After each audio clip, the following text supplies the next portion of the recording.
दर्शन दर्शन बाबु के छ हालको सन्चै हुनुहुन्छ एकदमै सन्चै छु बाबु आज के हो कहाँ आउनु भएको आज आज यो चाहिँ हामी त्यहाँ चाहिँ कागेश्वरी मनोहरा भन्ने ठाउँमा चाहिँ भद्रवास भन्ने ठाउँमा चाहिँ हाम्रो एउटा चाहिँ त्यहाँ कुन्दन फिल्म्स बाट चाहिँ 2 भाग आइसकेको छ दाइजो भन्ने हाम्रो त्यहाँ चाहिँ हुनुहुन्छ बद्री शाहजी उहाँ एकदमै मिहिनेती र राम्रो अभिनय गर्ने र कलाकारहरूलाई पनि त्यहाँ सम्मानजनक तरिकाले चाहिँ त्यहाँ काम गराउने खानादेखिबाट लिएर हरेक कुरामा चाहिँ उहाँले त्यहाँ सन्तुष्ट दिएर चाहिँ हामी अहिले यहाँ 10-12 जना चाहिँ आइपुगेको छौँ। हामी यो तेस्रो भाग खिच्नको लागि म यसमा चाहिँ एउटा गरिब बाउको रोल चाहिँ गरेको छु।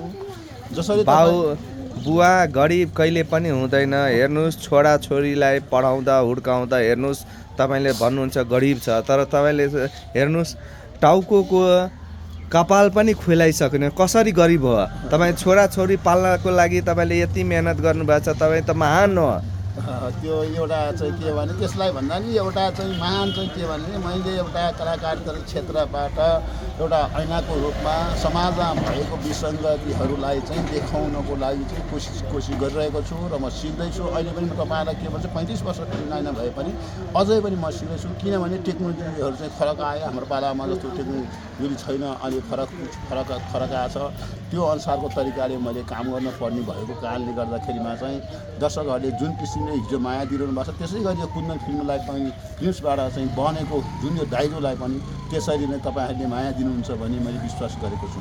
ल त्यसो तपाईँ अरू जति भन्नुभयो तपाईँ खेर जाँदैन होला, किनभने हेर्नुहोस् जुन तपाईँले भूमिका गर्नुभएको छ त्यो तपाईँ भूमिकाको एउटा कलाकार हो।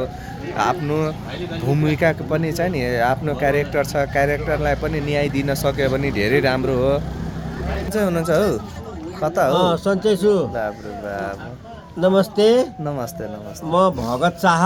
हजुर यहाँ दाइजोको एउटा के अरे हिरोको बुवा बद्री शाहको बुवा हो म यहाँ। हजुर अब दाइजो भन्ने टेलिफिल्म साह्रै राम्रो छ। जतिजनाले हेरेर मलाई भन्नुभएको छ पनि कतिजनाले कि दाइजो टेलिफिल्म राम्रो छ र कमेन्ट पनि राम्रो आएछ, सेयर पनि धेरै साथीहरूले गर्नुभएको छ र हेर्नुहोस् तपाईँहरू, त्यो राम्रो छ।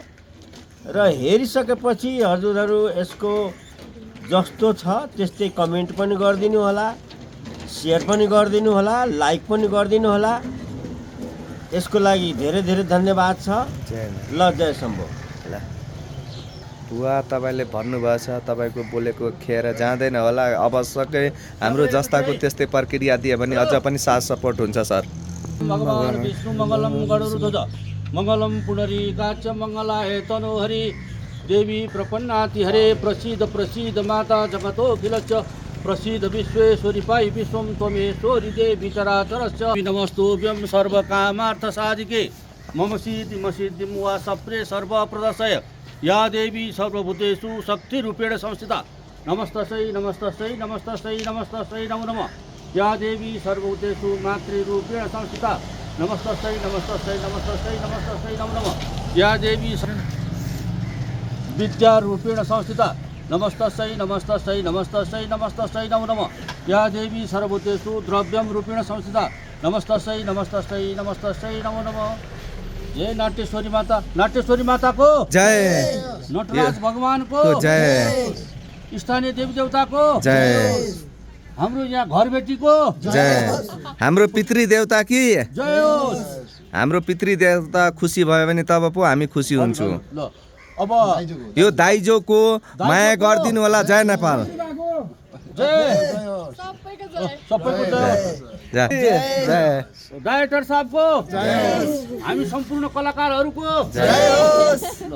ल ल आऊ नानीहरू तिमीहरू पनि यता आऊ। हेर्नु त आएन हौ तिमीहरू। ए भगत सर आउनु न। आउनु आउनु आउनु पाउनै छुट्या त।